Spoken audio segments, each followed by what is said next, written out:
대한민국 대중음악사는 가끔 아주 드물게 이날을 기준으로 모든 것이 달라졌다라고 말할 수 있는 순간을 허락합니다. 그리고 2026년 1월 13일 MBN 현역가왕 3, 4회에서 차지연이 선보인 한편단심 민들레야는 바로 그런 순간이었습니다. 누군가는 단지 잘 부른 무대라고 말하려 할지도 모릅니다. 하지만 그 말은 이 3분을 지나치게 작게 축소하는 표현입니다. 왜냐하면 그날의 무대는 노래가 아니라 사건이었고, 무대가 아니라 선언이었고, 트로트가 아니라 한편의 장엄한 오페라처럼 관객의 심장을 관통해버린 폭발이었기 때문입니다. 차지연은 단지 곡을 소화한 게 아니라 곡의 서사를 집어삼킨 뒤 자기 방식으로 다시 탄생시켰습니다. 그 결과 스튜디오는 공연장이 되었고, 관객은 관람자가 아니라 증인이 되었고, 트로트는 장르가 아니라 예술적 형식이 되어버렸습니다. 처음부터 공기 자체가 달랐습니다. 무대에 올라선 차지연의 얼굴에는 흔히 우리가 생각하는 긴장이 없었습니다. 대신 더 무서운 것이 있었습니다. 흔들림 없는 집중, 그리고 관객의 호흡까지 계산해버린 듯한 정적의 장악. 그 정적은 비어있는 정적이 아니었습니다. 마치 폭풍 전야처럼 침묵이 더 큰 소리를 내는 순간이었습니다. 전주가 흐르기 전부터 이미 스튜디오의 공기는 그녀 쪽으로 쏠렸고 사람들은 직감적으로 알았습니다. 오늘은 그냥 무대가 아니라 뭔가가 일어나겠다. 그리고 바로 그 예감은 첫 숨소리에서 현실이 됩니다. 차지연의 발성은 트로트 무대에서 흔히 듣던 비성이나 가벼운 두성 중심의 질감과는 결이 다릅니다. 그녀는 복부 깊숙한 곳에서부터 소리를 끌어올립니다. 얇게 날리는 소리가 아니라 두께가 있는 소리. 공기가 아니라 질량을 가진 소리. 마치 가슴뼈를 울리며 올라오는 흉성과 진성이 결합된 그 순간, 관객은 음악을 듣는 게 아니라 몸으로 맞는 경험을 하게 됩니다.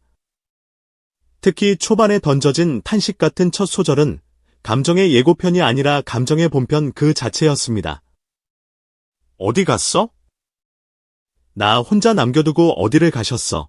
이 가사는 원래도 슬프지만 차지연이 던지면 슬픔의 등급이 달라집니다. 질문이 아니라 절규가 되고 절규가 아니라 우주를 향한 원망이 됩니다. 이때 그녀가 대단한 건 감정을 크게 만드는 방식이 단순한 힘이 아니라는 점입니다. 그녀는 감정을 키우기 위해 소리를 키우지 않습니다. 오히려 소리를 통제하면서 감정을 폭발시킵니다. 숨을 어디서 끊고, 어디서 모으고, 어디서 내뱉는지까지 그 모든 것이 감정선의 지도처럼 치밀하게 짜여 있습니다. 이 무대에서 가장 소름 돋는 디테일은 호흡이 곧 연기라는 사실입니다. 차지연은 노래의 중간중간 마이크에 닿는 숨소리조차 의미 없는 공백으로 두지 않습니다. 그 숨은 울음이 되고 망설임이 되고 오래된 기다림의 먼지가 됩니다. 그러니까 관객은 그녀가 노래를 하는 것을 보는 게 아니라 한 사람이 삶을 고백하는 장면을 목격하게 됩니다. 긴 세월을 하루같이 하늘만 쳐다보니 나는 대목에서 그녀의 시선이 멀리 흔들리는 순간 관객의 머릿속에는 실제로 세월이 지나갑니다. 그냥 노래 한 구절이 아니라 시간의 압력이 관객의 가슴에 눌러앉는 느낌. 이것이 바로 차지연이 가진 무대 언어의 무서움입니다. 감정이 과장이 아니라 현실이 되어버립니다. 그리고 트로트의 핵심이라 불리는 꺾기. 그 꺾기를 차지연은 기교로 쓰지 않습니다. 여기서 그녀는 뮤지컬과 국악적 결을 동시에 끌어와 꺾기의 의미를 바꿔버립니다.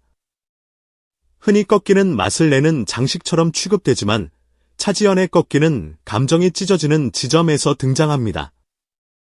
마치 판소리의 식김새처럼 가사가 감정을 견디지 못하고 흔들릴 때 소리도 같이 흔들리며 인간의 마음 같은 곡선을 그립니다. 그래서 그 꺾기는 촌스럽지 않습니다. 오히려 고급스럽고 처절하고 아름답습니다. 여기서 관객은 깨닫게 됩니다. 이 사람은 트로트를 따라 하는 게 아니라 트로트를 해석하고 있구나. 해석하는 수준이 아니라 장르 자체를 다시 정의하고 있구나. 편곡과 악기 구성도 이 무대를 오페라처럼 만든 숨은 주범입니다. 화려한 전자음으로 분위기를 밀어붙이는 대신 현악기의 애절한 선율이 차지연의 목소리를 감싸며 무대를 마치 영화의 OST처럼 끌고 갑니다. 목소리가 앞에서 이야기하고 현악이 뒤에서 감정을 받쳐주며 관객의 몰입을 놓치지 않게 끈처럼 잡아당깁니다. 이 구성이 탁월한 이유는 단순합니다. 차지연의 목소리는 이미 주인공이기 때문에 편곡은 주인공을 가리는 장식이 아니라 주인공을 더 선명하게 만드는 조명이어야 합니다. 그리고 이 무대의 조명은 완벽했습니다. 관객은 소리를 따라가다가 어느 순간 음악이 나를 끌고 간다는 느낌을 받습니다. 그게 바로 오페라적 몰입의 본질입니다. 노래를 듣는 것이 아니라 노래 속으로 빨려 들어가는 것. 하지만 진짜 하이라이트는 많은 사람들이 감정의 정점에 다다랐다고 생각한 바로 그 순간에 터집니다. 노래가 잠시 멈추고 차지연이 던진 멘트. 아니야. 안 끝났어. 나 한 번 더 온다 이 한마디가 왜 그렇게 폭발적이었을까요? 이건 단순한 멘트가 아닙니다. 관객의 심리를 완전히 꿰뚫고 있다는 증거입니다. 여기서 끝나면 이미 완벽하다는 관객의 판단을 그녀가 먼저 알아차리고 그 판단을 비웃듯이 깨버립니다. 그리고 그 순간 무대는 노래에서 연출로 확장됩니다. 차지연은 무대 위에서 가수이자 배우이고 동시에 연출가가 됩니다. 관객의 심장이 어디서 터질지 알고 그 심장을 더 강하게 눌렀다가 더 크게 터뜨리는 방식. 이것이 바로 마스터의 지배력입니다. 무대 위에서 관객의 감정을 조종하는 사람이 진짜 강자입니다. 차지연은 그걸 해냈습니다. 그 다음 이어진 고음은 단순히 높은 음이 아니었습니다. 그것은 감정의 무게가 실린 고음, 말하자면 중량급 고음이었습니다. 단신 민들레는 떠나지 않으리라는 대목에서 그녀가 내뿜는 에너지는 그냥 음역대를 찍는 게 아니라 관객의 영혼을 밀어붙입니다.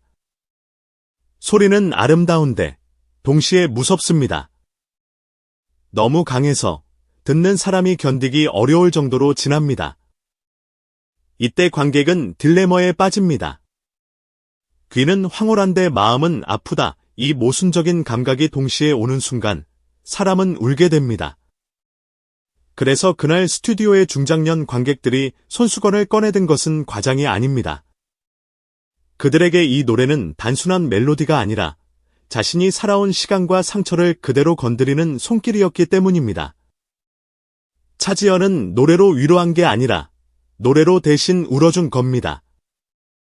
무대가 끝난 직후 스튜디오는 잠깐 멈췄습니다. 박수가 늦게 나온 무대는 대체로 감동이 컸다는 신호입니다. 사람은 충격이 너무 크면 반응이 늦습니다. 숨을 쉬는 것도 있고 박수치는 방법조차 있습니다. 그 침묵은 실패의 침묵이 아니라 압도당한 자들의 침묵입니다. 그리고 이윽고 터진 함성은 그 침묵이 얼마나 큰 감정의 덩어리였는지를 증명했습니다. 마스터들의 반응도 마찬가지입니다. 평소 날카로운 평가로 유명한 사람들조차 이 무대 앞에서는 심사위원이 아니라 관객이 되어버렸습니다. 심사를 해야 하는데 감상만 하다가 시간이 다 갔다는 말이 괜히 나온 게 아닙니다. 점수를 매긴다는 행위 자체가 무의미해질 정도로 무대가 예술의 영역으로 올라가 버린 겁니다. 방송 후 폭발한 반응은 예상이 아니라 필연이었습니다. 포털 실시간 검색어가 도배되고 영상이 업로드되자마자 조회수가 폭주하고 댓글은 트로트가 아니라 오페라다. 정식 음원으로 내달라. 부모님 보여드리려다 내가 팬 됐다. 같은 고백으로 가득 찼습니다.